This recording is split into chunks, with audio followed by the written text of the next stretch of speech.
दोस्तों, हमारी आज की कहानी किसी गांव में घटित हुई एक सच्ची घटना पर आधारित है।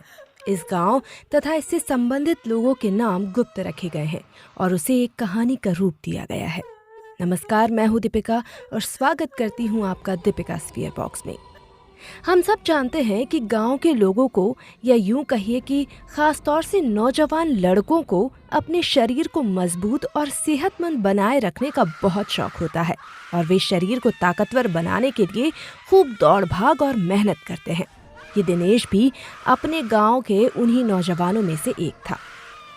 दिनेश मिलिट्री में भर्ती होना चाहता था और इसीलिए खूब दौड़ भाग और मेहनत किया करता था ताकि भर्ती के दौरान फिजिकल टेस्ट आसानी से पास कर ले।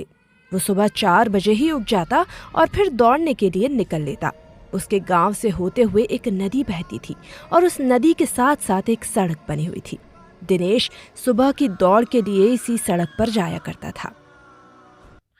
एक दिन वो इसी तरह दौड़ने के लिए घर से निकला और नदी के साथ साथ जाने वाली उसी सड़क पर दौड़ने लगा। वो कुछ दूर तक तो सड़क पर सही सलामत दौड़ता रहा, मगर फिर अचानक ही उसका पैर किसी चीज पर पड़ गया। जैसे ही उसका पैर इस चीज पर पड़ा, उसे तुरंत ऐसा लगा कि कोई काले धुएं जैसा साया उस चीज से निकलकर उसके शरीर में समा गया है। वो रुका और फिर पीछे मुड़कर देखने लगा। उसने पीछे मुड़कर देखा तो सड़क पर नींबू मिर्च पड़े थे और उसका पैर उन्हीं पर पड़ गया था। नींबू मिर्च देखकर उसने चैन की सांस ली और सोचने लगा कि ये तो कोई मामूली सी चीज है। इनसे वो खामोखा ही डर गया था और उसे बेकार में ही भ्रम हो गया था कि कोई धुएं जैसा काला साया इन नींबू मिर्च से निकलकर उसके शरीर में समा गया है। उस समय यही सोचकर उसने फिर से आगे की तरफ दौड़ना शुरू कर दिया और आगे दौड़ते दौड़ते कुछ देर बाद वो इस बात को भूल भी गया। मगर फिर जब दौड़ने के बाद घर वापस आया तो उसने अपने शरीर में अजीब सी बेचैनी और अटपटी सी हरकत महसूस की। उसे लगने लगा कि शायद कोई दूसरा आदमी उसके शरीर में घुस गया है और वो अपनी सुध खोकर उसी आदमी के बस में होता जा रहा है। कुछ देर बाद उसका शरीर कांपने लगा और उसके दांत किट किट करके किटकिटाने लगे। फिर तो उसे होश ही नहीं रहा कि वो खुद है या नहीं। उसमें कोई और ही बला सर चढ़कर बोलने लगी। वो चीखते चिल्लाते हुए घर के सामान को उठा उठा कर इधर उधर फेंकने लगा और कहने लगा कि अब मुझे फिर से शरीर मिल गया है। अब मैं इसी शरीर में रहूंगा और इसे कभी छोड़कर नहीं जाऊंगा। ये कहते हुए वो आत्मा दिनेश के अंदर समा गई थी। उसे अपने बस में करके घर से बाहर लेकर चल पड़ी। दिनेश को इस तरह पागलों की तरह चीखते चिल्लाते घर से बाहर जाते देखकर उसके घर वाले घबरा गए और समझ गए कि जरूर वो किसी भूत प्रेत की चपेट में आ चुका है। अब उस पर उसका अपना खुद का बस नहीं रहा है।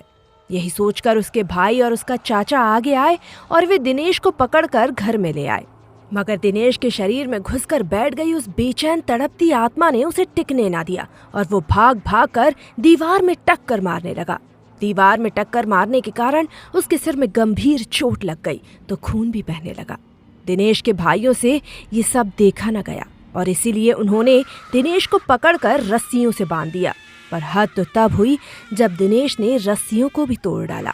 ये देखकर तो सबके होश ही उड़ गए और फिर दिनेश के शरीर में घुसी उस आत्मा की मिन्नतें कर करके किसी तरह उसे शांत किया। इस तरह लगभग शाम का वक्त हो चला था और हालत वही के वही थी। घर वाले उसे चारों तरफ से घेर कर किसी तरह शांत किए बैठे थे। फिर रात के करीब 10 बजे दिनेश के पिता कहीं से एक तांत्रिक महाराज को लेकर आ गए। तांत्रिक ने अपनी तंत्र शक्ति से उस आत्मा से संपर्क साधा और फिर सबको बताया कि सुबह जिस नींबू मिर्च पर धोखे से दिनेश का पैर पड़ गया था, उसमें शैतानी आत्मा कैद थी। दिनेश का उस पर पैर पड़ते ही वो आत्मा दिनेश के शरीर में प्रवेश कर गई और अब बेहद खतरनाक रूप धारण किए हुए है। साथ ही उस तांत्रिक ने ये भी बताया कि उस आत्मा को किसी तांत्रिक द्वारा ही नींबू मिर्च में कैद किया गया था। इससे पहले उस आत्मा ने किसी और का शरीर पकड़ रखा था। तांत्रिक ने उसके शरीर को इस आत्मा से छुटकारा दिलाने के लिए नींबू मिर्ची में ही उसे कैद किया था और फिर किसी को इस नींबू मिर्च को नदी में बहाने के लिए भेजा था। रात का समय था, इसीलिए वो आदमी डर गया और उसे सड़क पर ही फेंककर वापस लौट आया। इसी कारण वो शैतानी आत्मा बच गई और उसे दिनेश के शरीर में घुसने का मौका मिल गया। सब कुछ बताने के बाद इस तांत्रिक ने भी वही किया जो उस तांत्रिक ने किया था। मगर इस बार कोई चूक नहीं होने दी। उस खूंखार आत्मा को नींबू मिर्च में फिर से कैद कर अपनी मौजूदगी में नदी में बहा दिया और फिर इस तरह दिनेश को उससे हमेशा के लिए छुटकारा मिल गया। इस घटना को कई साल हो चुके हैं, मगर आज भी जब इसकी याद दिनेश को और उसके घर वालों को आती है तो उनके रोंगटे खड़े हो जाते हैं। फिर वे भगवान से यही प्रार्थना करते हैं कि ऐसा दिन किसी और को ना दिखाए। तो दोस्तों, अगर सड़क पर किसी भी नींबू मिर्च को पड़ा हुआ देखो तो उस पर भूल से भी कभी पैर मत रखना, कहीं कोई अनहोनी ना हो जाए।